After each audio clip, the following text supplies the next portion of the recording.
Thank you very much at magandang araw mga kaibigan. Nagbabalik po ang inyong programang Aksyon Central Luzon Special Edition. Ito po si Sunny Lopez at pag-uusapan po natin ngayon at mga panauhin po natin mula naman po sa Philippine Science High School sa Central Luzon campus. So just very recently, naging guest po namin dito yung aking nasa kaliwa ko at ito po isang follow-up interview. Dahil after the interview, nagkaroon na po tayo ng mga development, no? Yung pong groundbreaking ay ginawa na. Kaya po, I'll have to introduce our special guest for today. Again, to my left, ladies and gentlemen, is the head po ng Finance and Admin Division of the Philippine Science High School Clark Campus, si Mr. Warren Patrick Serrano. Warren, welcome again. Hi, thank you very much, Sir Sunny. And to the left of Mr. Warren is a third-year student of the Philippine Science High School, si Piterney G. Coloyan. Thank you, sir. Welcome, Piterney. And of course, to the left of Piterney is the second-year high school student of the same school, Joshua Miguel Danat. Nahihiyata kayo, ha? Magsalita naman kayo. Kailangan may boses ng konti, ha? And of course, kasama po natin isang senior student po ng Philippine Science High School. Graduating po siya, si Bianca G. Bautista. Bianca, welcome. Thank you. Okay, so updates, Mr. Warren. Alam niyo nung last time I was here, no, that was August 31. After that, we already scheduled the groundbreaking that I was telling you about, Sir Sunny. No, it was held on September 25, and we had a lot of guests, no, but especially for the students, we wanted to show to them their new home. So talagang sinama po namin lahat yung mga estudyante namin doon to witness the groundbreaking. We had as guests the CDC Vice President for Operations, si Sir Frank Bayan, and then AVP for Permits and Licensing, si Ma'am Marisa Mandokdok. Yes. So they were there, and I think also from the Public Affairs Department. Yes, we had it covered. Yeah, po. Kasi that was a very important undertaking. Yeah, po naman. Sa backgrounder ho, mga kaibigan, akala ko nila hindi matutuloy sa Clark, di ba? Pero natuloy niya. Sigurado na yan, ha? With the help of a lot of CDC officials and local government officials also. Tama. Si Governor Baby Pineda and of course the officer in charge and head po ng Board of Directors ng Clark Development Corporation was really very instrumental in having this concluded, no? Yung final site po ng Clark, si General Oban. Ay, oo nga po. Kaya malaki po ang pagpapasalamat namin kay General Oban and also to Governor Pineda. Si Governor Pineda po, kung hindi natuloy doon, yung pong site dito sa Clark, she offered another site, no? An alternative site outside of Clark. Pero I think ho, talagang yung Philippine Science High School, mas gusto yung sa loob ng Clark, di ba? It was our first choice. It was our first choice. There were so many choices in that site, right? We had so many choices. And there were so many offers also. Right. But we up to chose Aurora, Clark. no? Up to Aurora.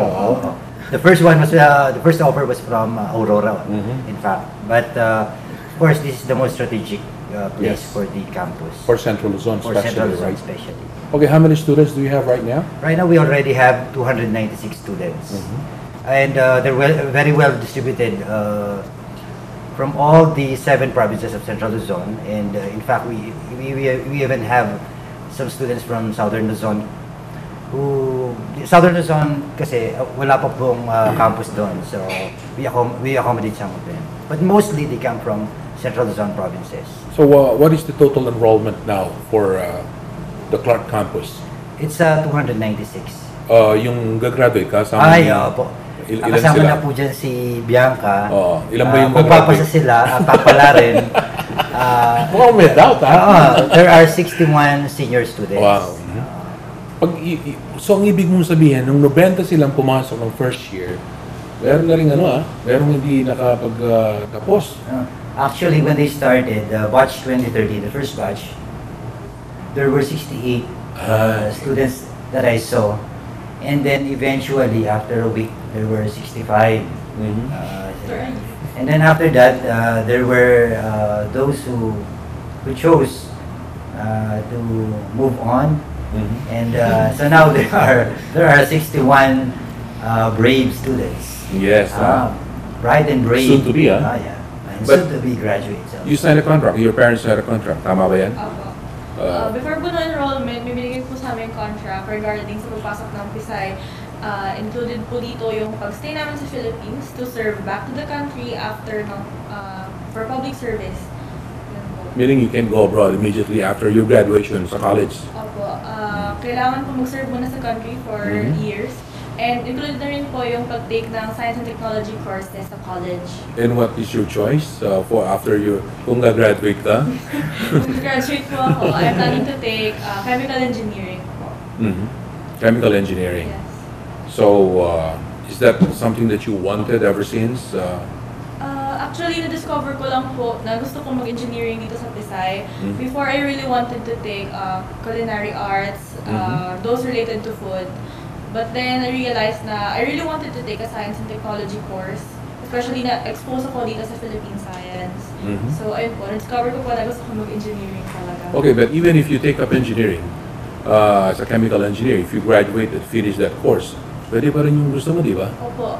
Sa chemical engineering po, pwede po ako sa maraming production, manufacturing, and kung papalarin po, I'm of course taking a course in chemical engineering. After graduating, I'll be working on food manufacturing. Tama. So, was it different for you when you're the first batch for Clark Campus, Yes, right? po. Was it different for you? Was there a transition from elementary to going to Philippine Science High School? Actually, sobrang laking change po niya kasi I've stayed with my parents ever since. Tapos after po ng grade 6, I'll leave home. Para matagal na po ako dito sa Pampanga. Pero ayun, nakapag-adjust naman ako. And especially, every year po padagdag ng padagdag. When we were in first year, kami lang po yung batch. Kami lang po yung tinuturuan. Then the population grew. Tapos discover new friends. Kaya madali po yung adjustment naman. So you grew up with the institution na dito sa Yes, Clark po. Campus. Okay. So, and of course, so we have si Peterny. Yes, sir. Peterny, ikaw naman, anong experience mo dito? Actually, merong mga masasayang experiences, meron din namang mga Parang normal yan, sa amin. Nag-test talaga sa amin. Sa friendship, sa kung kaya pa namin magstay dito. Tapos, di ba nga, nalayo kami sa mga parents namin. So, ayun, mahirap din naman. Usually kasi sa Philippine setting, kung nahihiwalay ka man sa pag-aaral mo sa mga parents mo, college na, di ba? Pero kayo from elementary, medyo talagang iba, di pa talagang lumaki dyan, di ba? Tumatangkad pa yung iba. Marami talaga tumatangkad pa. In fact, we have yung mga first year namin dati, siguro parang mukhang grade 2 pa lang. Ngayon, mga almost 6-footer na. Doon na sa inyo lumaki, no? Doon na sa amin lumaki talaga. Okay. At saka nagbago ng boses. Kasi usually sa guys, di ba, 12, doon 13 pa lang, doon pala tumatangkad. Kasi yung babae naman 12, doon ang mabilis ang... Inaral nyo ba yan? Opo. Yung mas nauunang nagmamature physically yung babae, di ba? Ikaw, and si Joshua, right? Opo. Ikaw, Pampanga ka lang. Opo, sa Angeles lang po. So, hindi naman po ganun kalayo. So, nagkaroon ka rin ba ng adjustment? Malaki po kasi very different po yung curriculum na inaaral sa Bisay, lalo na po na when you keep contact with elementary friends, tapos po ibang-iba po yung pinag-aaralan nila. It's really very different, pero it's still very nice experience po kasi once in a lifetime po talaga yung opportunity. Mas mabilis bang tumaas ang grado mo dito? Opo. So, sabi ni Mr. Warren, mas marami kayong subjects, right? Yes. When you go and pass the examination for PSI, mas maraming subjects, especially math and science, right? Opo. So, first year pa lang, talagang trabaho na. Opo. Tama naman na nasa Clark kayo, hindi kayo masyado nakakabulakbol. Peterny, Okay lang po. parang gusto mo bulakbol talaga. Minsan po talaga gusto kasi hirap na hirap sa studies, mga requirements. So, kailangan din talagang maggala-gala. Para naman, hindi makulta yung utak namin. So, you tell them or you help them do that? Kasi kailangan mag-relax din ng konti. We also have some activities, recreational activities for the scholars. We have their PE classes, which is it's a revitalized program of PE also. We involve them in extracurricular activities, like they also have their scholars night, they have their They have their socials, they have some fellowships, they have clubs. So hindi lang po academics lang yan. We also train them to socialize and interact with other scholars also and other people. And for example, this also is an interesting experience for them being on TV and being asked about their life in Pisay. Oo. Sa palagay namin, it's also an enriching experience for them. How do they look at you, yung mga nag-aaral sa labas? Hindi naman kayo mga nerds, di ba? Hindi naman kayo mga ano. But, anong treatment nila sa inyo? Kahit kami po kasi mismo nung bago po pumasok, parang, wow, Pisay, pang nerd, parang ganun. Pero, parang ano po, mali po yung perception na ganun. Kasi, ano na po, added science, mathematics, pero still students po, still having fun, studying, tapos yung mga friends po outside Pisay, parang sila po na-amaze po, gano'n. Paano nyo nakakaya yan? Pero syempre po, ano, ganun po talaga eh. So the challenge is there talaga for you to really finish the 4 years, right? Ngayon, more than 4 years na, di ba? Oo, 6 years na starting 20... Hindi pa nahabol siya, no? Ay, hindi na. Hindi na. Ang ano na lang yun, grade 7 namin, yung batch po namin ngayon will be... The one that will be coming in for the year, right? Presently, or those who are presently in grade 7 right okay. now. And will be graduating on 2018. 2018. Sila po yung first batch na may K-12 curriculum. K-12, no? So, you think this will help the country if the education is geared towards the math and the sciences? This will help the country develop. Ms. Bautista? Definitely, kasi po, as we can see, yung different countries po, especially in Asia, nag-move on na po sila with being third world countries. I think na engaging the Philippines into courses in science and technology will definitely increase our economic growth. At saka po, maging mas competitive po tayo sa ibang bansa. Ikaw, chemical engineer, right? It may be in food. You may be going into food or food production, right? Yes. We have the resources, right? Yes. In Pilipinas, di ba, may resources tayo. So, eventually, how do you think personally you can help the country? As future, I think, chemical engineer, especially po in Central Luzon, we have great amounts of agricultural resources. Yes. Magagamit po natin to para to export in other country, para rin po ma-improve yung economic growth natin, para maging kilala po tayo sa ibang countries, hindi bilang importer ng products, kundi exporter. We are doing that right now, di ba? Yes. What can you say about the Philippine setting? Iba-ibang probinsya, iba-ibang setting, di ba? Sa mga ibang probinsya, walang nasasayang na lupa. Pero dito sa atin, ang daming nakatibawang na lupa. Do you think we have to maximize all those resources? Definitely, kasi if we really want the Philippines to improve, exposing it to science and technology is not the only step to do this. Kailangan syempre may gawa. Kailangan magamit natin lahat ng resources in order to for the Philippines to grow. Tatanong ko sa inyo, no? Di ba, yung Erie nasa atin, di ba? Dito lang nag-aaral yung mga Taiwanese at saka yung mga Thailander, di ba? Ba't sila, mas magaling nga tayong implementation nila kaysa sa atin? Dito sila nag-aaral, I think, pati hanggang sa Nueva Ecija, di ba? Nag-aaral din sila. O, ano bang niisipin dapat pang gawin? Ano bang kulang pa sa atin? Yes. Actually, madaming mga Filipino scientists na sobrang galing. Dami nating... Sobrang galing, magulang na, no? Talaga. Kasi, madaming mga Filipino scientists na naging kilala sila sa abroad. Pero hindi sila umuwi sa Pilipinas. So, tingin ko, kailangan talaga ng mga scientists, Filipino scientists na magsuserve sa country kasi naiiwanan yung bansa natin. Doon sila yung mayaman. Ibang bansa yung nakikinabang. So, tapos ayaw na umuwi, no? Ayaw na umuwi. Doon na lang sila, magpapakayaman sila doon. Feel ko kailangan talaga natin dito kasi we have the brains. Right. We have the resources. Kailangan lang talagang mag-take risk. So you think that the policy of the Philippine Science High School to be spending for you, to be the scholars now, and for you to stay for a while before you ever... Ilang years ba bago kayo makakaalis? Sir Warren. Actually, yung period lang naman is it's a reasonable period, yung 4 years yan.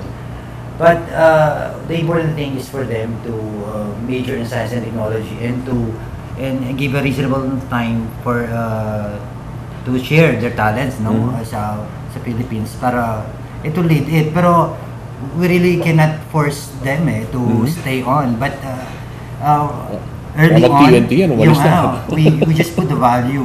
Yes, the that, value. The value of sharing their knowledge, being a contributor to This economic time, development. Hindi lang puro math and sciences, Hindi but lang the puro values. math and science, and the values din po. Tama ba yan? You agree with Mr. Warren here? Opo, hindi lang po, I think most of the graduates from Philippine Science, hindi naman po sila mag-serve only because of the contract. Oo. Siyempre, ano yan, giving back na rin for the help of the school para din sa mga values na in-implore sa atin ng mga teachers. Pero di ba, math and science, exact yan halos. So, nagbibilang kayo, siyempre, nagko-convert kayo ng dollars. So, di ba, nakakainganyo yan, di ba? Ikaw, young man, what do you say to this? Ano po? Itong mga nangyayari ngayon, yung brain drain. no? Di ba? Well, I think na it's really important that we remember to give back to the country, especially for us po as PSI scholars na the government is funding our education. From our money, huh? Yeah, from taxpayers' money po for science technology. I think na nasa ano rin po, parang responsibility din po namin to give back po in the future. So, natuturo yan. Natuturo po yan. We have values education. We have That's good. our social studies. We teach them the value of paying forward. Ikaw naman, alam mo rin yan, attorney. Baka yung pangalan mo lang, imported baka. Pero what do you want to become after your graduation? Gusto ko pong maging geologist. Geologist. Okay. Specifically, volcanologist. Sa ano yan, ha? Di ba? Medyo mahirap din yan, di ba? Meron bang trabaho sa Pilipinas yan? Saka magtatrabaho dyan. Pero mas demand yan sa abroad, Pero right? syempre, kailangan pa rin mag-serve dito. Oh, you stay here and serve, ha? And I think you want to become a doctor, is that correct? Apo, very plausible ano po, career path. Were you influenced by your parents? For the most part, siguro po, opo, pero Or the education din sa ano? Or you combine the education plus yung influence ng parents mo? opo, I think nag-start po sa influence ng parents ko, pero naisip ko din po na it's very interesting and it's a rather nice way po to reach out to many people by Okay. being a doctor. Let me ask you, anong pinaka-different other than this, yung mga subjects, di ba? Iba. May dagdag kayong math, may dagdag kayong sciences. Pero how are you different from the other schools outside? Meaning sa Philippine Science High School. Well, I think na, ano po, there's something po na, something pisay na galing na rin po sa difference ng experience na may namomold po kami into something else like yung tulad po nung nasa contract na stay to serve na educated for the nation. So, yun po. Pero other than that po, we're just normal students. We just happen to be in a different school. Oo. And what do you say to that? Tingin ko po yung pinaka-kakaiba sa Pisay kasi you get to have friends from different provinces. Early. Makakakilala ka ng, nagsita siya ng Kapampangan, siya Bisaya. You get to learn their cultures, you get to learn their language. And ayun, isa siyang magandang experience. But that's not in the classroom, right? Just because you just intermingle with different people. So that's additional education for you. Ikaw naman, Peter. Actually, yun din po yung naging pinakamalaking learning ko dito sa Pisay. Isa sa pinakamalaking learning ko. Natutunan ko po kung paano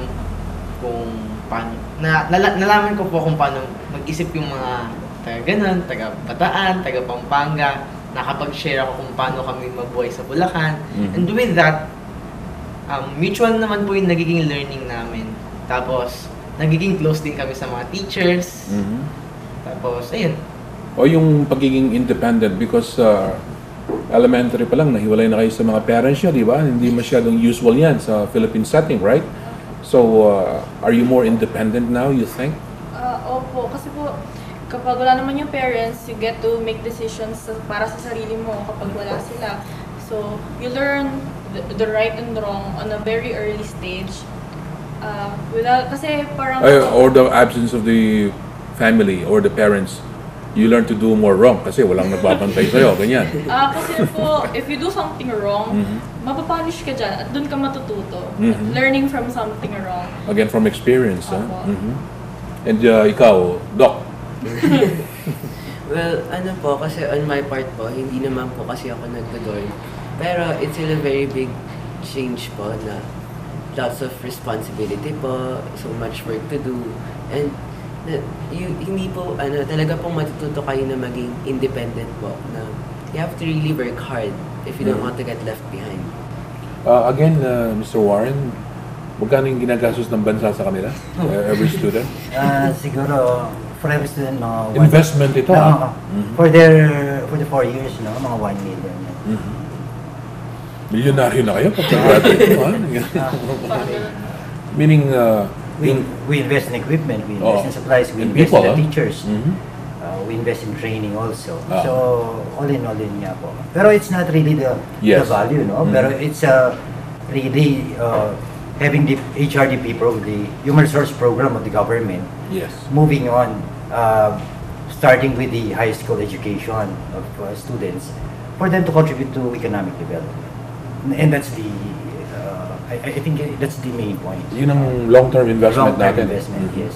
At mukhang nagkakaroon na ng di ba? Payback ang investment ng Pisay? Oo, marami naman. Kasi we're not lagging behind naman. Right.